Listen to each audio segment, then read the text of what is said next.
Bom, falando um pouquinho aí sobre as duas empresas que estão organizando esse evento, tá? A BR Quality Consultoria, que é uma empresa que está há mais de 6 anos em Juiz de Fora. A gente tem cliente em todo o Brasil e os nossos principais projetos estão focados em implantação e implementação de programa de qualidade, saúde e segurança, produtividade, responsabilidade social, bem como formação de equipe de acordo com a necessidade dos clientes. Então, o que a gente faz muito hoje? Treina equipe de APPCC, revisa procedimento de laboratório e adequa junto com a empresa. Então, isso a gente tem bastante expertise aí. Treinamentos, né? Às vezes o pessoal manda mensagem, e-mail para mim, Carol, você dá treinamento disso, daquilo outro? Quase tudo a gente até dá. Se for voltado para a segurança dos alimentos, a gente atua, tá? Daí tem o site, o Facebook, o laboratório. As principais análises que a gente faz aí, muito voltado, tem muita coisa de laticínio, mas tem coisa de indústria de ingrediente, carnes, água, tá? É um laboratório que analisa a água potável. As metodologias que a gente usa são todas baseadas no compêndio ou em alguma outra norma ISO, tá? Todas são referenciadas, isso a gente vai tratar no treinamento, a importância de você trabalhar com metodologias referenciadas, a segurança que isso te dá. Então, nós vamos até tratar disso aí.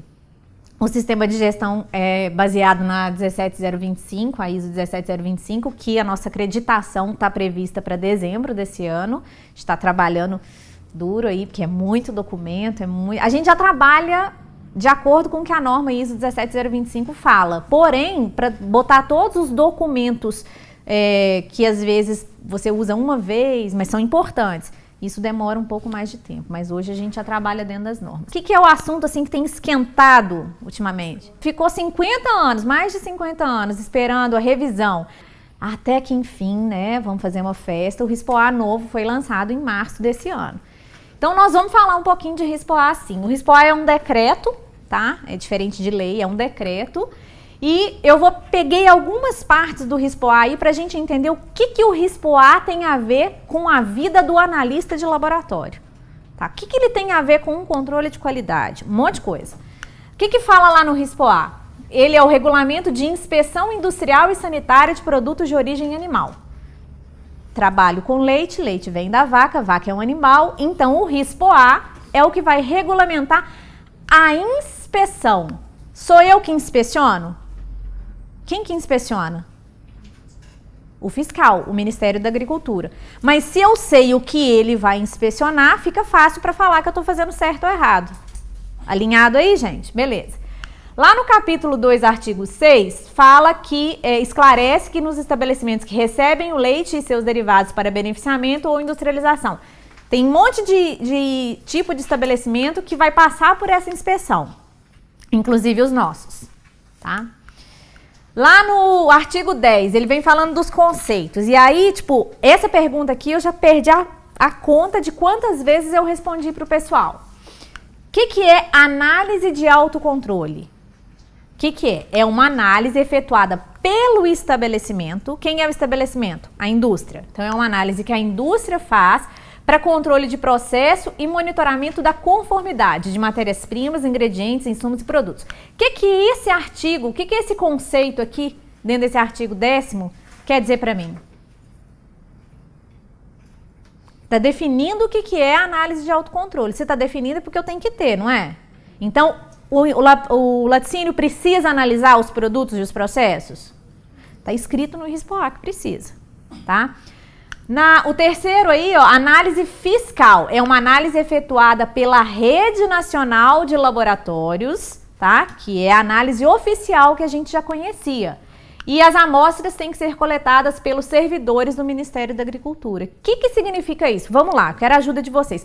Qual é a diferença de uma análise de autocontrole para uma análise fiscal?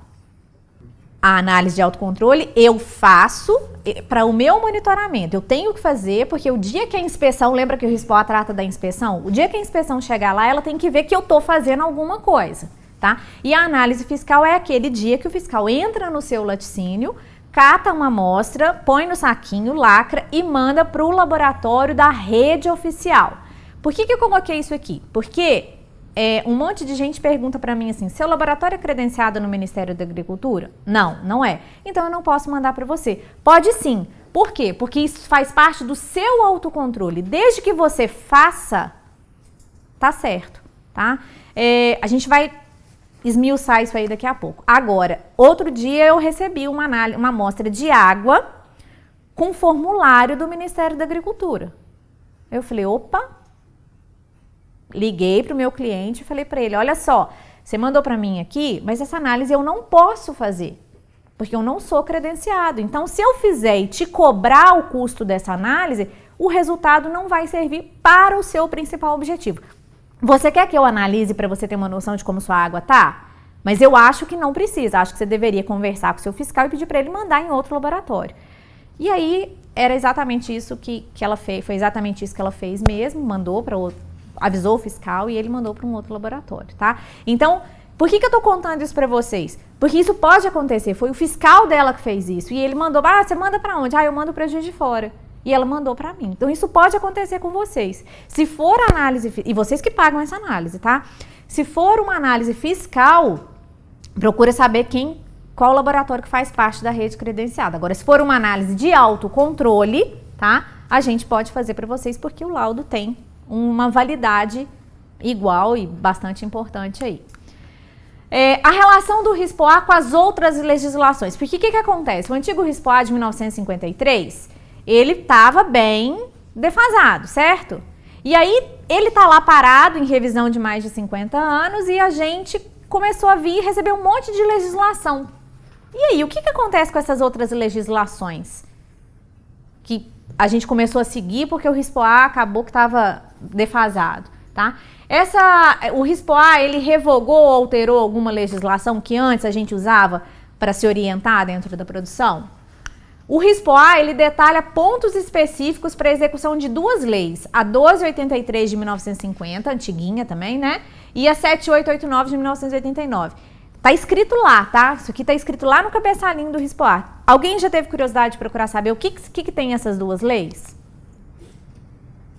Facinho, pessoal. A 1283 fala sobre a inspeção industrial sanitária de produtos de origem animal. O que fala lá? Fala assim, olha só, toda indústria que manipula, que produz, que usa matérias-primas de origem animal, ela tem que ser inspecionada pelo Ministério da Agricultura. Só isso que fala lá. Basicamente é isso, tá? E a 7889 fala também sobre essa inspeção que tem que ser feita por um fiscal ligado ao Ministério da Agricultura e fala dá outras providências. O que é isso? Se você não fizer isso, sua multa é de tanto. Se você não fizer isso, sua multa é de tanto. Se você não fizer isso, você vai ser multado. Então, é isso basicamente que fala lá. Então, quando a gente fala assim que o RISPOA detalha pontos específicos para a execução da lei, o que o RISPOA está fazendo? Ele está dizendo o que vai ser inspecionado, tá? E se alguma coisa não tiver conforme dentro da inspeção, o que vai ser feito? Então, ele está cumprindo o que está escrito em duas outras leis. E a Instrução Normativa 62 de 2011, que veio lá com os padrões de leite cru pra gente, o que acontece com ela? Eu ignoro agora? Sigo só o RISPOA? Não, até porque o que tem na IN 62 de 2011 não tem no RISPOA. Então, são leis complementares. Dentro da IN 62, vai ter norma técnica de produção, identidade e qualidade de leite. E aí, a partir disso, lá no RISPOA fala pra mim, eu tenho que seguir tal as leis, e aí eu vou usando as complementares. Assim como outros RTIQs, Regulamentos Técnicos de Qualidade e Identidade, tá? Eles são complementares, são leis complementares aí. Eu tenho que analisar meu produto? Tá escrito lá, né? Tem que ter análise de autocontrole. Por quê? Lá no artigo 12, agora tá escrito, não tem como discutir. A inspeção e fiscalização industrial e sanitária de produtos de origem animal abrangem, entre outros, os seguintes procedimentos. Aí tem uma lista, eu peguei os dois principais pra gente aí. O item 4, verificação dos programas de autocontrole. Quantos são os programas de autocontrole? 17 PACs. Análise de laboratório não é um deles? Então, se vai falar se a inspeção vai verificar o cumprimento, né, dos programas de autocontrole, significa que o quê? Que vai ter que ter, eles vão olhar as minhas análises de laboratório. Coleta de amostra para análise fiscal e, olha isso aqui, avaliação dos resultados de análises físicas, microbiológicas, físico-químicas, biologia molecular, histológica e demais, que se fizerem necessárias a verificação da conformidade dos processos e dos produtos. Então, também vai inspecionar, vai fazer as coletas das análises e vai avaliar os resultados que eu estou tendo lá nas minhas avaliações, tá? Então, quando você faz todas as análises dentro do seu laboratório, ele vai chegar lá e vai pedir seus resultados analíticos para ele olhar. E como que você está fazendo, e como que é o procedimento, tudo isso, seu cronograma de análise. Quando você, além de fazer análises no seu laboratório interno, também destina para laboratórios de terceiros, ele também vai olhar, tá? O que pode acontecer? Eles vão te perguntar, esse laboratório que você está mandando, ele é credenciado? Não, doutor, ele não é credenciado, mas, como não é análise fiscal, eles têm metodologias referenciadas, e aí vocês busquem laboratórios que tenham isso, tá? Por que eu tenho que analisar ainda aí? Lá no artigo 475, ó, tipo, tava no 12, fui lá pro 475, o RISPA é super amigo do pessoal da qualidade, né? O estabelecimento deve realizar controle do processo produtivo, análise, ó, agora não tem nem que discutir, tá escrito, tem que fazer, tá? Com métodos com reconhecimento técnico e científico comprovados, dispondo de evidências auditáveis que comprovam a efetiva realização do referido controle. Pessoal, por isso que nós estamos aqui hoje. Nós temos que pensar no que metodologia, que técnica que nós estamos seguindo. Se ela é referenciada, é reconhecida, não dá mais para fazer experiências by Carol na rotina. Você pode fazer assim, né? No seu momento de lazer, para matar a sua curiosidade, mas na rotina não dá mais para fazer. Está escrito no RISPOA que tem que ser método reconhecido e cientificamente comprovado. A coleta, lá no artigo 476, a coleta de amostras pode ser realizada em estabelecimentos varejistas. Isso aqui é uma dor de cabeça pra gente, não é? Porque você liberou seu produto na fábrica, ele estava conforme. Aí agora o pessoal pode ir lá no supermercado e coletar. E aí? Pessoal que está ligado no saque das empresas aí. Liga um cliente, meu queijo está mofado. Muito mofado. Meu queijo está desodorado. Não, meu Minas Cerescal baba, mais do que criança nascendo dente. O que eu faço? E aí você pega suas contraprovas, pega seus resultados de análise. Nossa, seu queijo saiu tão bonitinho. E agora, gente, como é que vai ser isso? Você vai ter que explicar, porque é o seu nome que está lá. Você que é responsável. Então, isso é uma coisa para a gente se preocupar. Eu trabalhei numa empresa que os parâmetros, os padrões de qualidade eram todos muito mais rígidos que a legislação. E eu acho que na maioria das empresas que vocês trabalham também deve ser assim. Por quê? Porque a gente tem que contar com o mal feito lá fora. Infelizmente, é o que dá pra gente fazer. E ainda assim a gente tem problema, certo? Meu produto tá conforme? Porque falou lá que tem que estar conforme os padrões. Como que eu vou saber se meu produto tá conforme? Que jeito tem jeito de eu saber? Contrato uma vidente, faço um teste no Facebook, faço um estudo estatístico com base na aparência do meu produto? Não, né? Eu só vou saber se ele está dentro do padrão de identidade, em conformidade com os parâmetros que são estabelecidos por esse padrão de identidade, se eu analisar físico-química, microbiologia e sensorial. A gente não vai tratar de sensorial aqui hoje, mas eu quero colocar uma sementinha na cabeça de vocês. Como está a análise sensorial na indústria de vocês? Como que é o método que vocês seguem? Tem padrão? Tem uma metodologia estabelecida? Ou tipo assim, eu provo, se tiver bom, beleza? Isso é muito importante. Sobre vários pontos de vista aí, tá? Sob o ponto de vista econômico, sob o ponto de vista da questão do reconhecimento do consumidor pela marca. Isso é muito importante. Como eu sei que meu produto está conforme? Olha, eu não sei como dizer isso, mas você já ouviu falar em não conformidade? Qual é a não conformidade, né? O que está fora do padrão ali? Particularmente, olha como que qualidade é um conceito bem individual. Particularmente, eu acho que isso aqui super conforme. Acho que assim, deveria ser assim. Mas, né, tendo em vista o processo produtivo, isso aqui está um pouquinho não conforme, né? Regulamento técnico de identidade e qualidade. que é qualidade? Ai, gente, quantos treinamentos vocês já fizeram na vida? 10? Dos 10, quantos alguém fez essa pergunta para vocês? 12? Né? Todo mundo gosta dessa pergunta. É uma pergunta super clichê. Eu fiquei bem pensando se seria interessante para vocês e tinha certeza que vocês já iam saber a resposta e falar, nossa, que coisa chata, essa menina vai falar desse negócio de novo, mais um treinamento para definir qualidade. Mas, né? Então eu vou falar bem rapidinho pra gente não enjoar. Eu peguei uma definição de qualidade, tem um monte, tá, gente? E eu peguei uma definição que fala bem rapidinho. O que é qualidade? A qualidade é simultaneamente atributo e uma propriedade inerente a qualquer coisa que permite que essa coisa seja comparada com outras do mesmo tipo. Então, eu vou comparar a qualidade de 2 queijos. Vou comparar a qualidade de 2 queijos Minas Frescais de marca diferente, tá? Então, eu vou estar avaliando o quê? O atributo, a propriedade que eu espero, e aí vem a questão da preferência do cliente, como eu gosto de um queijo Minas Frescal. Eu gosto de usar muito esse exemplo do Minas Frescal, porque para mim é o mais gritante. É um queijo mineiro, muito orgulho, né?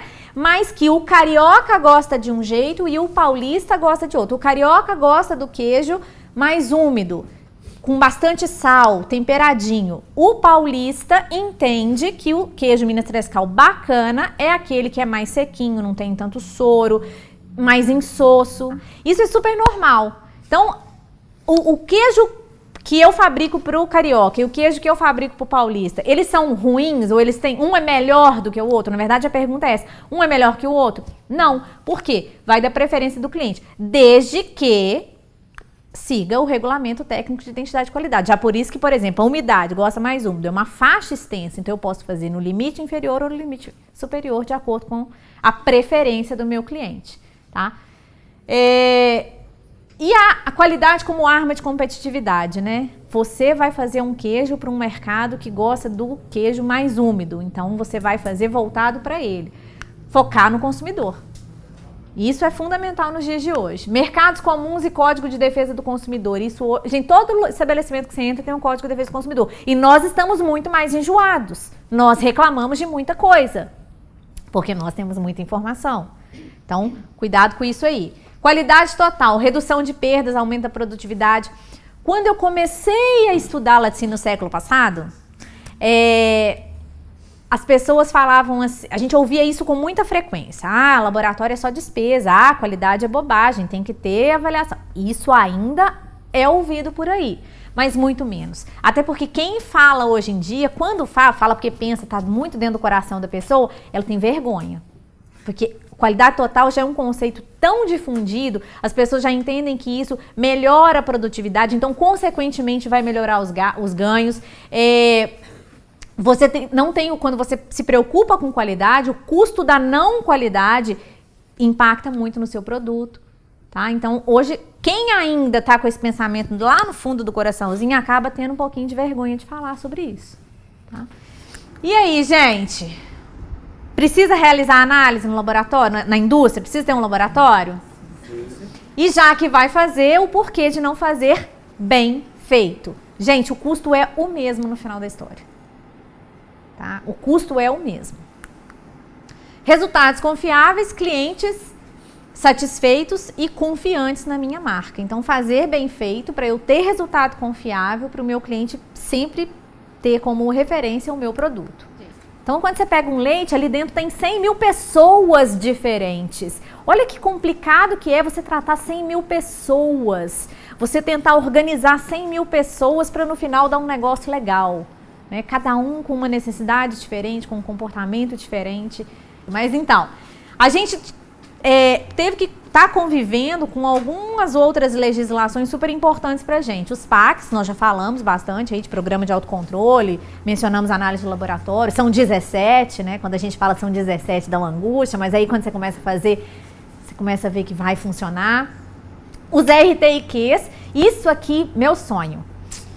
Não tem para todo mundo. E aí, eu tenho essa dificuldade quando os produtos de vocês chegam para mim, porque às vezes chega um produto, queijo Minas padrão, não tem RTIQ, e aí?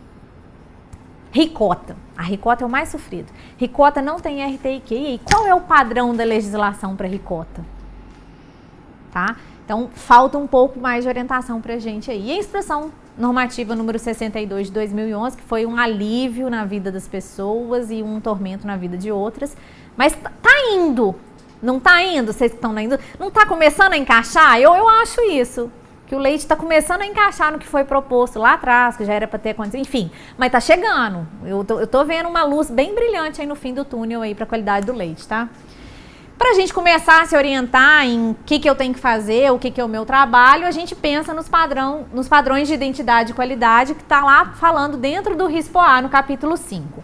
E aí lá no capítulo 5, isso está bem diferente do antigo. Vem bem sucintamente o que é cada produto, tá? Não tem tem poucos, eu achei muito pouco, inclusive, acho, e aí fica uma crítica construtiva, não sei para quem, mas fica, né? Que eu acho que já que estava revisando, devia ter aumentado os produtos ali. Tá meio pouquinho ainda. Mas tá bom, vamos lá, né? Vamos ver se a gente consegue trabalhar. No capítulo 5, seção 1, vem tratando do leite. E aí ela fala que a produção de leite fluido pode ser, né? Trata de alguns produtos diferentes. O leite cru refrigerado, leite fluido a granel de uso industrial, leite pasteurizado, UHT, esterilizado e reconstituído. Esses 4 últimos que são os leites para consumo humano. E esses aqui, matéria-prima. Tá? Mas trata lá no RISPO-A. Na subseção 1 da seção 2 vai falar do creme de leite, também define o que existe. Existe creme de leite de uso industrial a granel e refrigerado, creme de leite tratado termicamente, e aí pode ser o fresco e o UHT, tá? E creme obtido do desnate de soro, de leitelho e outros derivados. Mas só define. E fala que ele pode ser usado quando o RTIQ permitir. E a gente sabe que a gente tem alguns problemas aí com relação a isso. A manteiga, e aí fala da manteiga, gordura láctea, ponto, e a manteiga de garrafa, manteiga da terra, que já tinha também. Queijos, e aí fala do leite para fabricação de queijo, que tem que ser pasteurizado, exceto se o queijo for maturado a 5 graus no mínimo 60 dias. Antigamente era mais tempo, né, essa maturação, agora reduziu. E aí a gente não vai entrar no mérito da polêmica, leite cru pode, não pode, isso tá bom, isso não tá, porque a gente deixa para outra oportunidade. Mas aqui cabe bastante discussão, tá, gente? E aí quando eu falo que o leite para fabricação tem que ser tratado termicamente, eu já venho na minha cabeça de laboratorista, na hora, opa, então requer uma análise, é fosfatase residual negativa. Então, aqui eu já começo as análises do meu processo de qualquer derivado de leite. Os leites fermentados define também aí iogurte, leite fermentado ou cultivado, acidófilo, cumes, kefir e coalhada. Não mudou também, tá? Tá igual lá o anterior. Concentrados e desidratados, os lácteos concentrados, e aí vem falando do concentrado, evaporado e condensado. Esse aqui é um produto para consumo direto, esses outros dois aqui. Evaporado eu acho que no Brasil não sei, eu ainda não vi, ainda não tive a oportunidade de ver. O concentrado é uma matéria-prima para outras indústrias aí. Os lácteos desidratados, e aí trata do leite em pó, tá? Olha que legal, lá no RISPO-A fala claramente de um valor físico-químico, né? O teor de proteína mínimo de 34% no extrato seco desengordurado. Achei legal, tipo, fala lá. Aí eu pergunto, né? Quem faz leite em pó tá conseguindo controlar isso, proteína? Nós vamos falar do bicho de 7 cabeças aí, que é a análise de proteína. Trata de outros derivados lácteos na subseção 6, doce de leite, requeijão, bebida láctea, soro de leite. E o que eu tenho que analisar em cada produto? Tá bom, Carol, tá falando lá, mas no RISPO-A fala o que eu tenho que analisar? O que a gente analisa? Como que a gente sabe? Só os RTIQs vão ter a resposta. Qual que é a resposta?